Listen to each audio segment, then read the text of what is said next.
have 8 more minutes.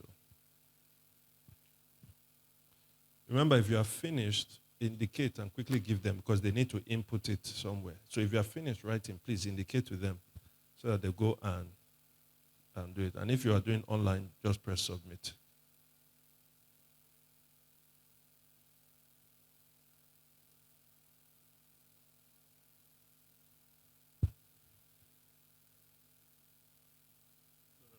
No, submit if you are finished. Don't worry, I'll give you the instruction after. For those who are online, you'll go to your email address. If you go to your email address, you'll see what you submitted. Okay?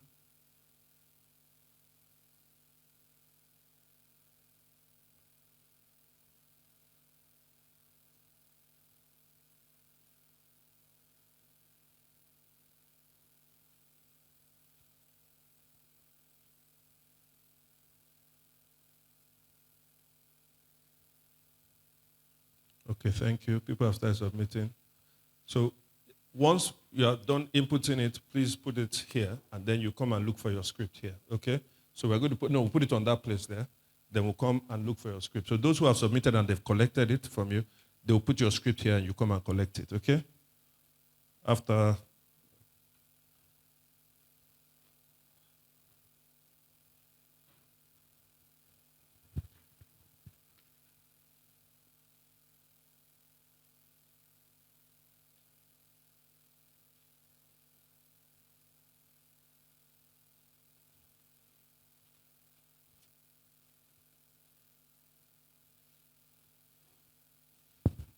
Okay, more people are submitting. And for those there, as they're inputting it, please start bringing them back to the ones that are completed, put them on that table.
Five more minutes.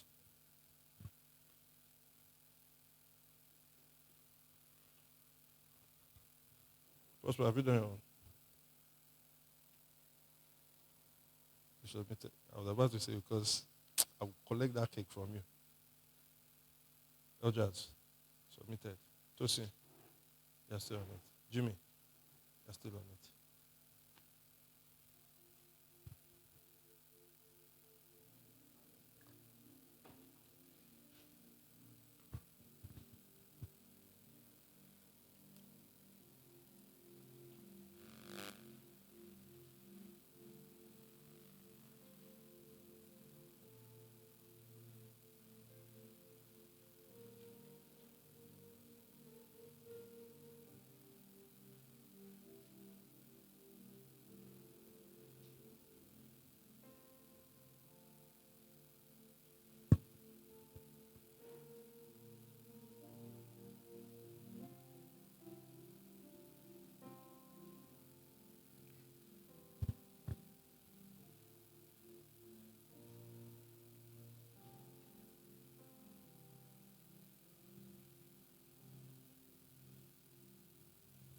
Three more minutes.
Which one of us, has anybody who has written, have you gotten your script back? Who has gotten their script back? Who wrote?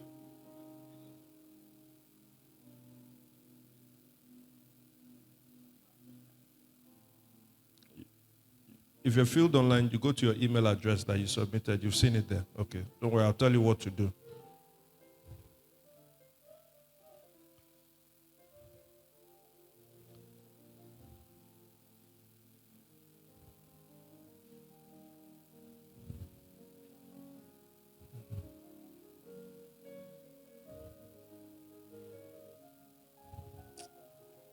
From the scores that I'm seeing here, people are lying.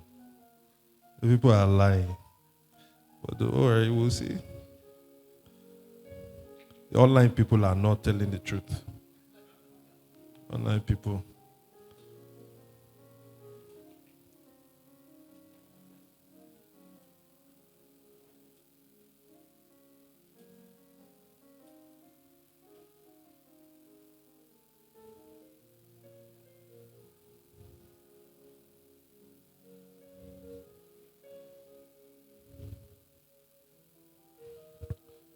All right, one more minute. Who has not finished that's writing? Anybody who has not finished that's writing? Okay, just one person left. That's good. That means we are almost all there.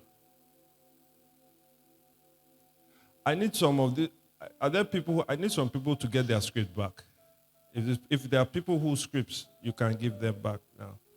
Okay, that's the only one. Okay. We're going to go with this online ones. I don't think people will be able to do the thing. Okay, now here's what I want to explain. So with these, with what you have done, what we are trying to do is to assess where our emotional health is. And there are 4 categories you can be in. All right? Now, this questionnaire, before you now shoot me, we adapted it from another ministry who are called Emotionally Healthy Discipleship. So if you don't like the categories of the way they describe people, don't blame me. They say, don't shoot the messenger. All right? I'm just the messenger. So here are the 4 categories. You are either an emotional infant, an emotional child, an emotional adolescent, or an emotional adult. An emotional infant, an emotional child, an emotional adolescent, or an emotional adult. Okay? So at the end of the day, we're going to all see the score, overall score of this room, as representative of Lagos and the leaders that are leading the people in Lagos. We will see, sorry, you can sit down there, don't worry. Maybe just towards that side. Let's not make it tight. We're going to see that as representative, okay? So that's what it is. Now, who is an emotional, can we put, am I going to get some of those definitions? Who is an emotional infant? An emotional infant is, this describes them. You've lost control of how your past affects you. So others have to take care of you emotionally and spiritually, including those you lead. You are impulsive and unpredictable, and so it is hard to be around you. You are also so self-unaware. You think you are better than you are. And so it is impossible to give you feedback because you waste no time in disagreeing. That's an emotional infant. I should have described it worse. It's really worse than that. But again, we're in church, so we're not going to. As I just said, you have no business leading anybody. You can't even lead yourself. That's what we're trying to get at. All right, who is an emotional child? An emotional child, you have some control, but only when things are going your way. You still do poorly under pressure. You gain self-awareness only after it's repeated to you over and over again. You are not able to keep long-term relationships, friendships, followers, or staff members or jobs. When regret sets in, you feel like changing, but the feeling doesn't last long, so you don't commit to real change. That's an emotional child. Now, who is an emotional adolescent? An emotional adolescent is you have increasing levels of self-awareness and have committed to varying tools to enable you change based on the feedback you have sometimes received. You have a good spiritual life, but it's not as consistent as you would want. You tend to lose control when under severe pressure or going through deep suffering. you can be very critical of others. And then the final one, I should first start by saying, nobody except Jesus is there. Well, maybe towards the end. But not very, very few people are here. All right? Jesus, Paul, Femi, Osunnuyi, and that's all. All right? Which is just proof that I'm not there. I'm not very self-aware. So you are very self-aware and self-assured without being arrogant. You care about others and are very good at listening to them. You are hardly ever defensive about critical feedback, even when it has little merit to it. People enjoy working with you. Leaders love leading you, and followers love following you. Your spiritual life is authentic, deep, and lively. Okay? Who would like to be an emotional adult? We shall find out. We shall find out. Okay, now let me ask. Are you guys helping them collate the scores? Is that what you did? On each of the marks and then the overall. Right? You did that. Oh, just each of the marks. Okay. So they can, okay. Can you start, quickly, tell me that those ones they have been completed, Abi? By the email address, can you know who it is? No. All right. Just read out the email address very quickly. How many do you have there? 4. Yeah, call the email addresses. Okay, thank you. Yeah, next one. All right. Okay. All right, those two there. Okay. So we'll be giving you more. The good thing is that you'll be able to see the scores. All right, now here's what I need you to do. Here's what I need you to do if you have received. In fact, actually, those who have received their own, when you get your own, you know what you're going to do? Everybody here, when you get your own, you will see that they have put scores, total scores for each of those groups, each of those marks. So there will be 7. Mark 1 will have its total. You will see it there. Mark 2 would have its total. You will see it there. Mark 3 will have its total. Did you get what I said? Right? Did you get what I said? Each of them will have totals. 7 groups will have totals. Here's what I need you to do. I want you to add all the 7 totals and put a big score on the top of your, thing. Do you understand me? So go to the 7 totals that are scored and then put a big score. For those who are online, when you go to your email address, you have work. Each of the marks, right? Whatever you chose. So if you chose hardly ever true in a question, that's 1. If you chose what's number 3? I don't know what it is. Sometimes true, that's 3. So go to each mark and add the scores and put the total score. Thereafter, add the 7 of them and then get the overall score. Is it clear? I want to give you 3 minutes to do that. Is it clear? If you didn't understand what I just said, online, just raise up your hand so that I can explain it again. Okay. So, each question has a score. So, Mark 1 has questions 1 to 5. Add each of the scores in 1 to 5. That gives you the total for Mark 1. You understand? So, it could be 11. You go to Mark 2, do the same thing. It has 4 questions.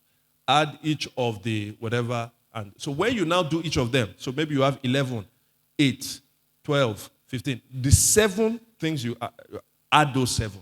And that gives you your overall score.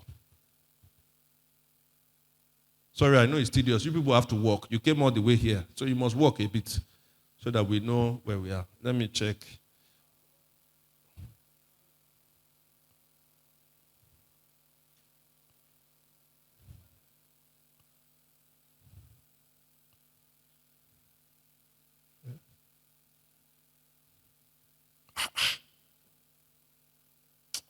Oh, I do this exercise.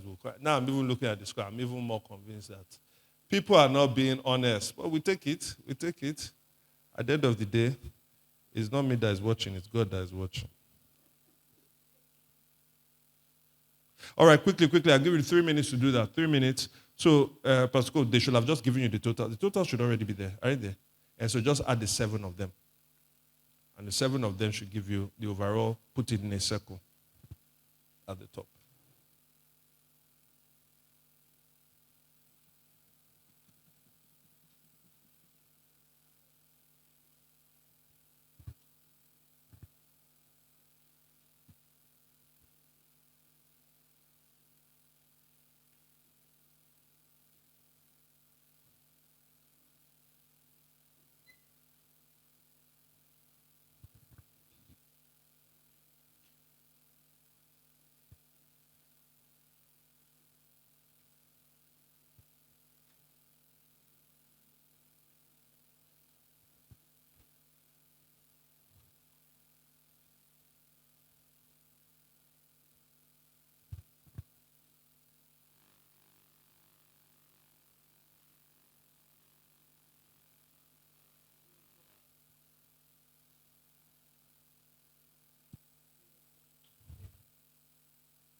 All right, can I have the roving mic? I want to ask some questions whilst we give you back. Okay, as they are trying to distribute, how many of us found the questionnaire challenging? Huh? So did you see some questions that were, which questions were challenging to you? Okay, let me just ask, how did you feel generally about it? Maybe, Mrs. B, did you want to answer? Yes. How did you feel about the questions? Some of the questions were just direct. They were direct? Yes, very direct on what one is going through. Like, there's no way you can hide. You can hide? Nah. Are you sure? Because it seems like people were hiding. Some of it. Some of it? Or some of it you hid? Wish. You see, we're hiding from ourselves. All right, anybody else? Which questions in particular struck you? Somebody will say, there was this particular question, I didn't like the question. Who is brave enough that wants to say, all right, Faye wants to tell us.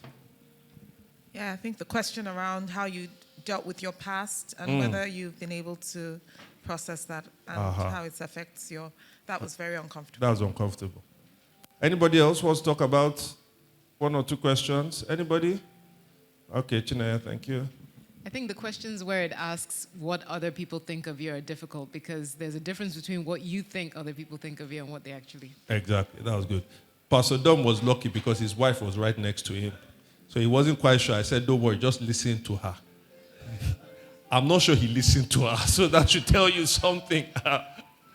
All right, who else wants to say something? Rotimi, okay, brother there. But Rotimi, I want you to say something. You'll get to Rotimi. No, go to him first. I want you about any specific question, anything, how did you feel? Yes, question number 2.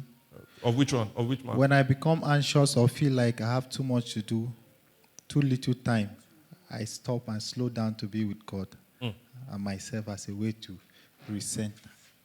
You know, most times when you think you have a lot to do, sometimes you say, okay, let God be one side. Let me do these things. And then when we are done, we'll get back to God. Yes. After all, God is long-suffering, is patient. Okay, anybody? I wrote to me, yes. And then Madam here as well. After you, after him, after okay. Rotimi. For me, it's I openly admit my failures, losses, and disappointment. Well, I don't think I do that. You didn't think so? Yeah. It was hardly ever true. Yeah. You went for hardly ever. You're a brave man. God bless you for your honesty. All right, Madam. For me, it's part 1, number 3, setting apart 24-hour period each week. Say where? Impossible. It's like possible. It's not even, who are we talking, who are we fooling? 24 hours. If you can even get 12 hours, you'll be happy. If you get 6, you'll even be happy. Who else wants to say something? Where are my staff? None of my staff wants to say anything. Because I was thinking about you guys as I was looking at. Okay, Chinaya. Sorry, not Chinaya. Christiana. Yeah, for me, Mark 3 questions were very... I had my lowest scores then. The entire questionnaire was soul searching. Yeah. Mark 3 questions. So those were questions that had to do with... Who remember Mark 3? Let me find it.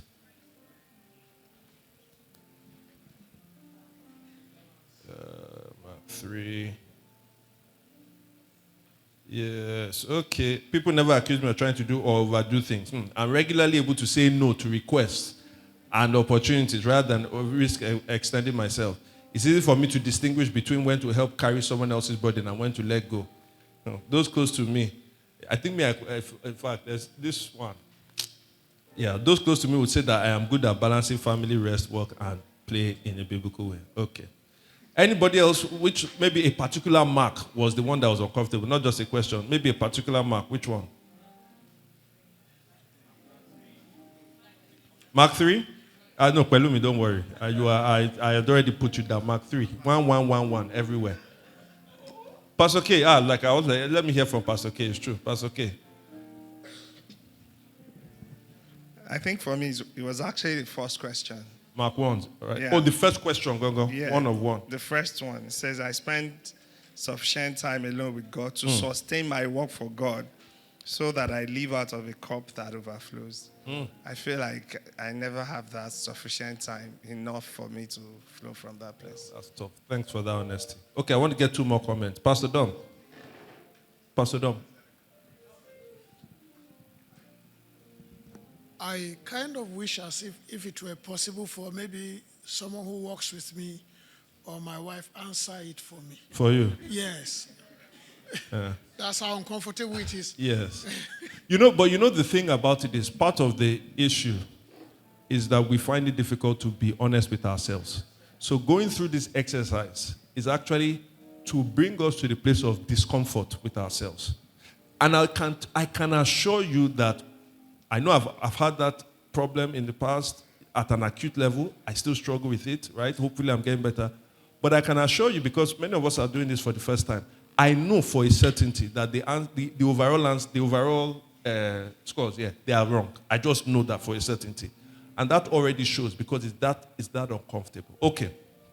With that being said, I said I want to take one more. Jumoke, why is my eye looking at you? Why have I been looking at you since? Oh, yeah, good, Jumoke. Just...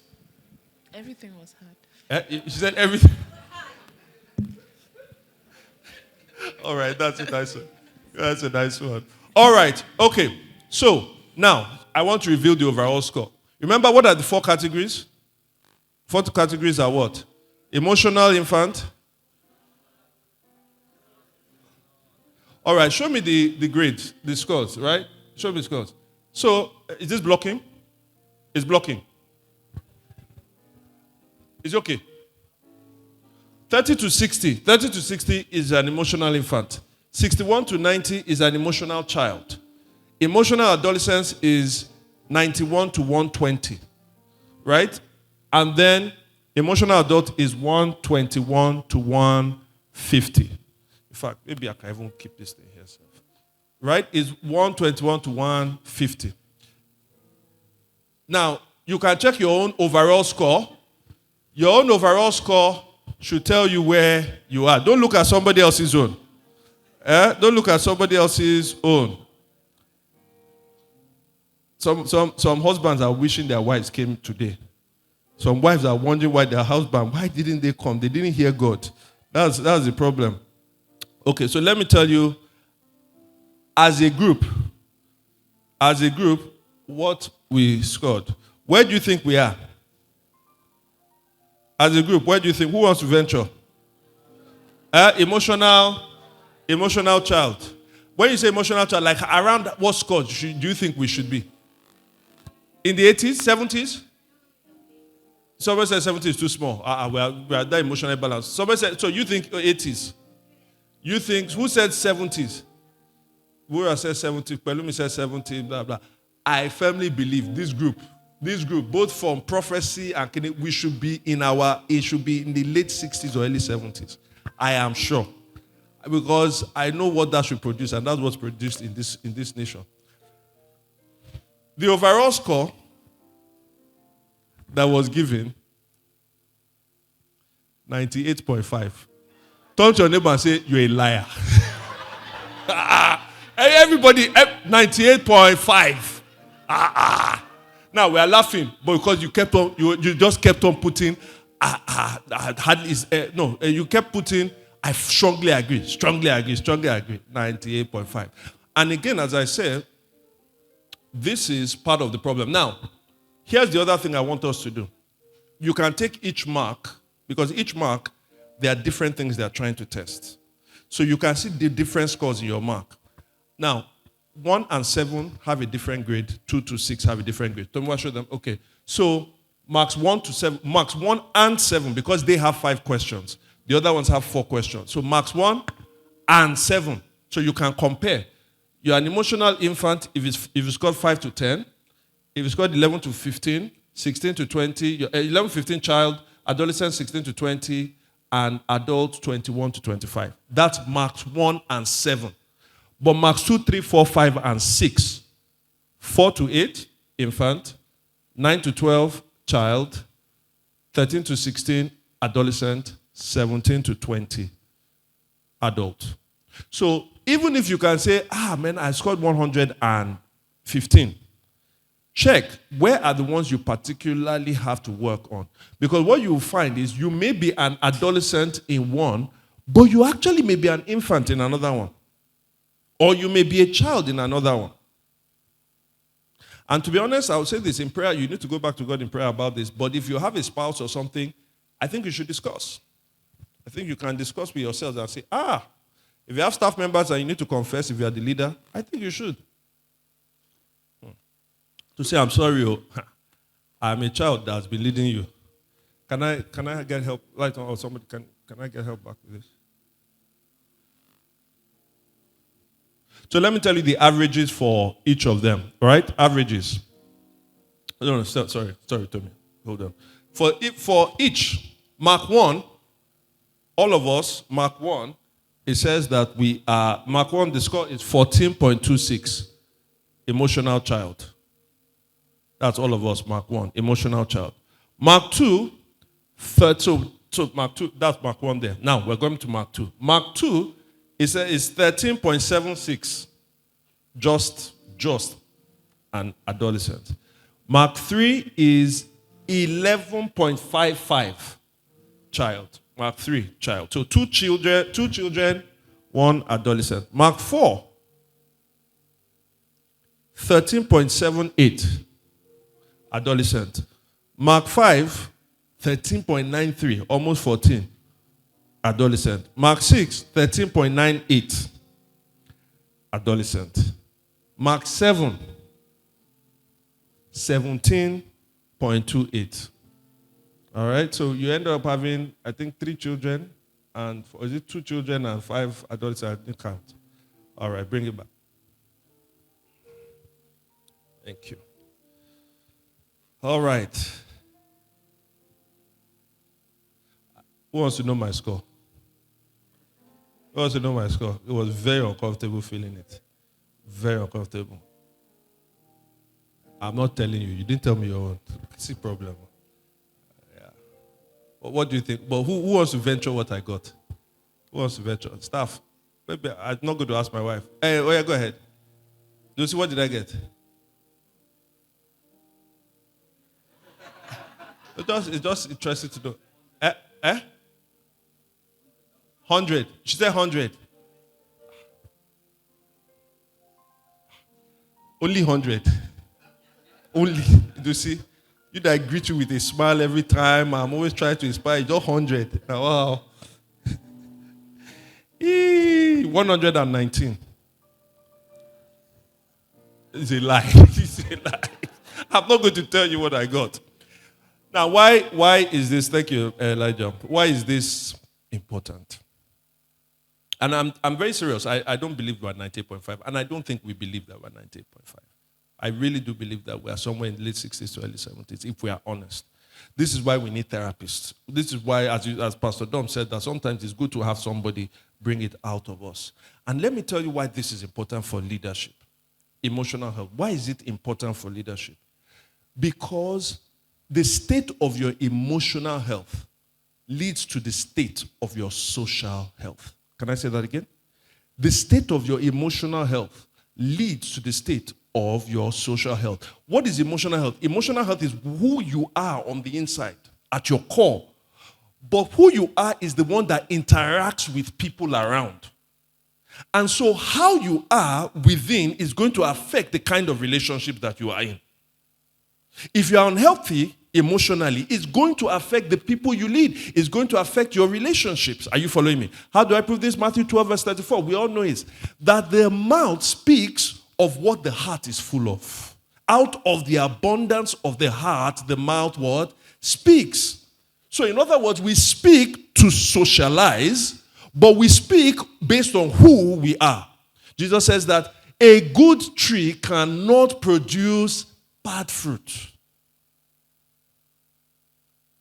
I can tell you straight up, I believe this, our biggest problem in leadership, spiritually, outside, anywhere, in this city, in our nation, is that we have too many emotionally broken people in leadership. People who tell themselves certain things. People who haven't dealt with certain issues and don't believe. We bury so much Even in our 50s, 60s, you will realize that, man, I haven't come to terms with what happened to me when I was 12. You don't know how much is driving. We are very good at avoiding. We are very good at suppressing. And so if we are going to really lead people in an exemplary way, remember what I said about exemplary leadership. It is people that follow you because they believe that you are worthy of imitating. If you are going to be an attractive leader, you have to deal with your emotional health. Because if you don't, people will start dispersing from you. They'll say, man, this person is broken, and you know what happens to what broken people do? They break others.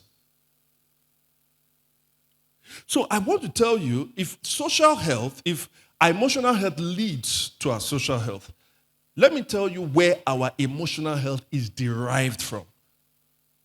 Our emotional health leads to our social health, but where does social health or social brokenness, where does it come from? From our spiritual health. Whilst your emotional health leads to your social health, your emotional health is derived from our spiritual health. And before you say, but I'm spiritually healthy, I'm a Christian, I surrendered my life to Jesus, I did all those things. No, that is your status. But that's different from your life. You see, the problem is many times we've not allowed what we believe about Jesus to get into the different broken parts of our lives. It is not that Jesus is not powerful.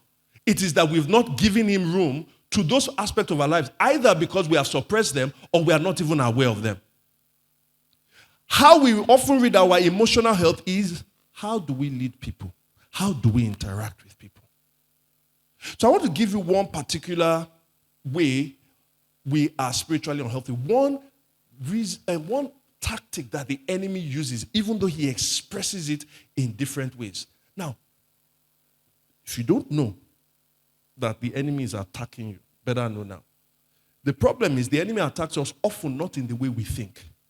We are looking for the enemy in somebody with, they are talking like demons, or we are looking for a calabash somewhere and all of that. I am not saying those things are not there. I'm saying that is not the normal tactic of the enemy. And so the enemy is able to distract us looking out for those things as long as we don't look within.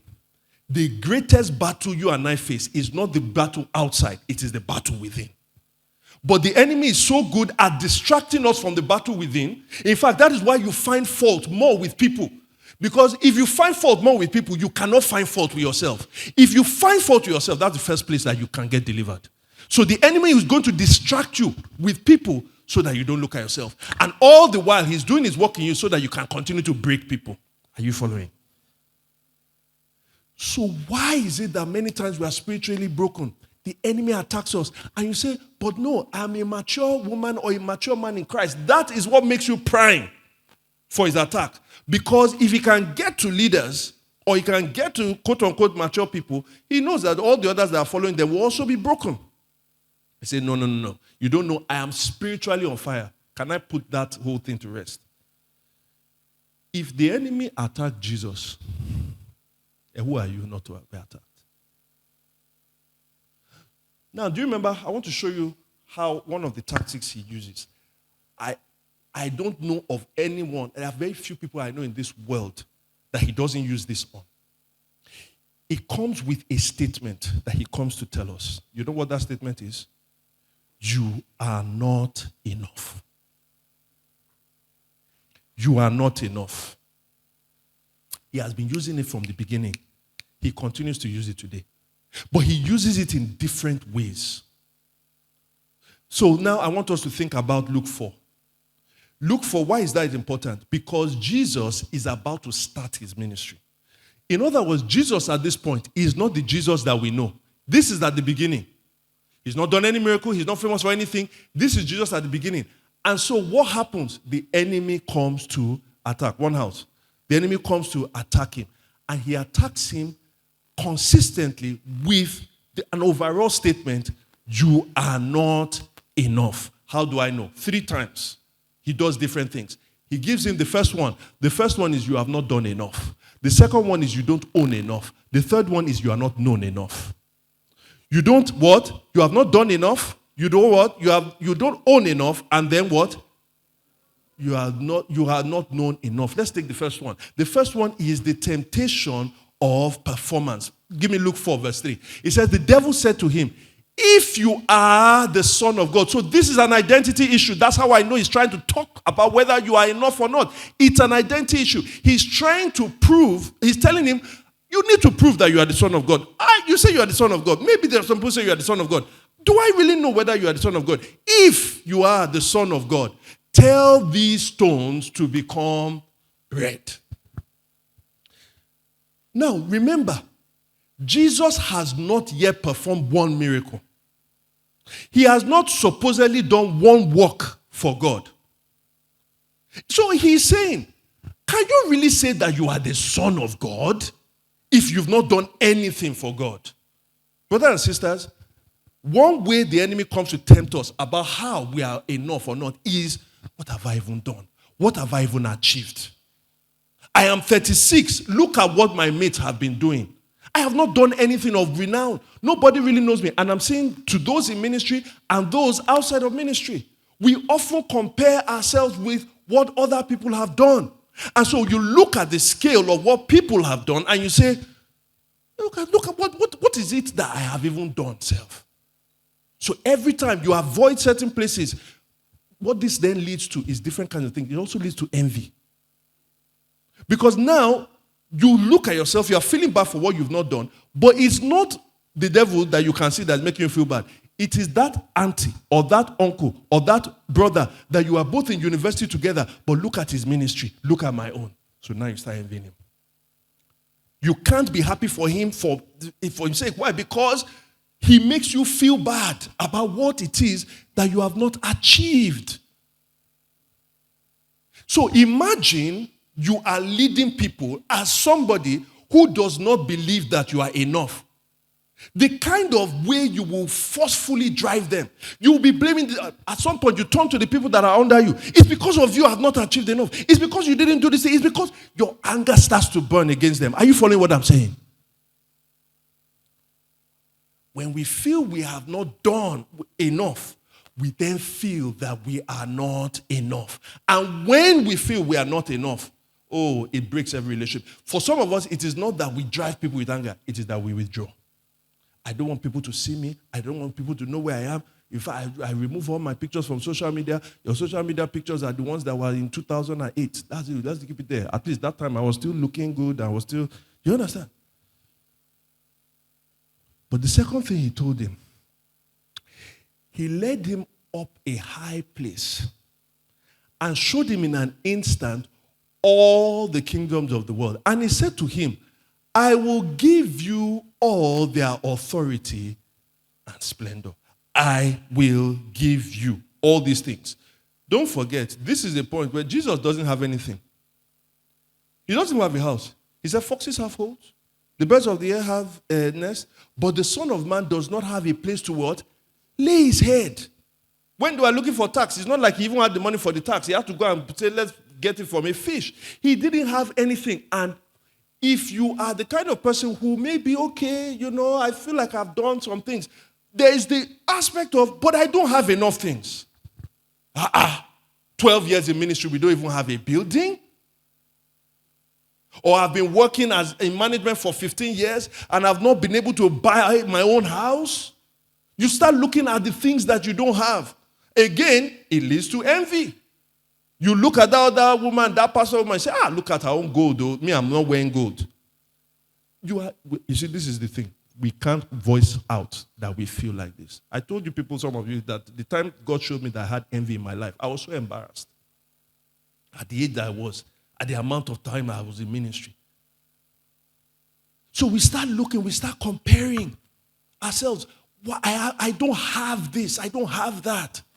And so, at times when you are meant to be praising, thanking, you are just thinking, how many of you have come into church as people are praising God, you are thinking about what you don't have. You are looking at the person right next to you, and you looked at her bag, how fine her bag is. Or you looked at that guy and say, look at the children that he has. Me, I don't have. Look at the size of his ministry. Look at where we were meeting.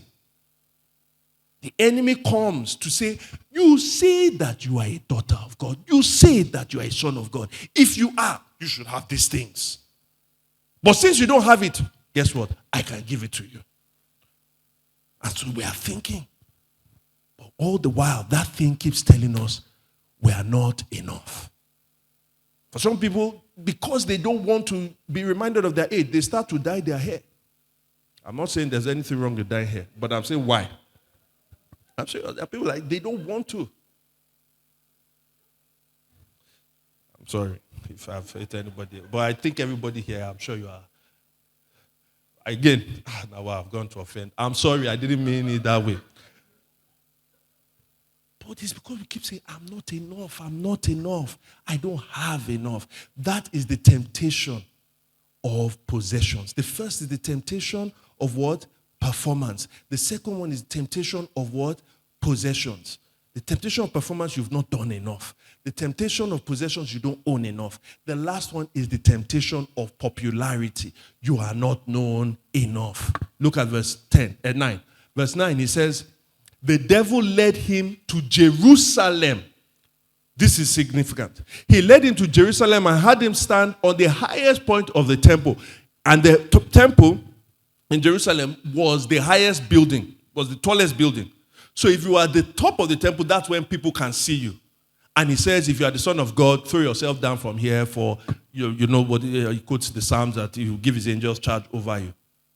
In other words, he's saying, you are the Son of God. Give us a spectacle now. Let people know you. Again, remember, Jesus has not done anything. This is the other aspect. Maybe you have achieved things. Maybe you have even accumulated some stuff. Or maybe you've not. But your biggest problem is, they don't know me now. You fly past that guy, that minister on the billboard. Even small poster, nobody has done for me. So now, all of a sudden, just to justify existence, you put a program. It's not that you need it, but you have to go and print flyers so that people will know that I have come. This is what happens when people, I'm sorry to say this is not what I'm trying to say, but we are trying to create an image. So people go and take pictures in front of cars that don't belong to them.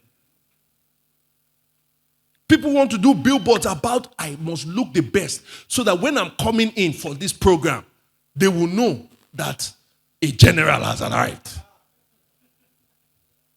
We want to hear, how come they're not talking about me? For some of us, it may be in our organization.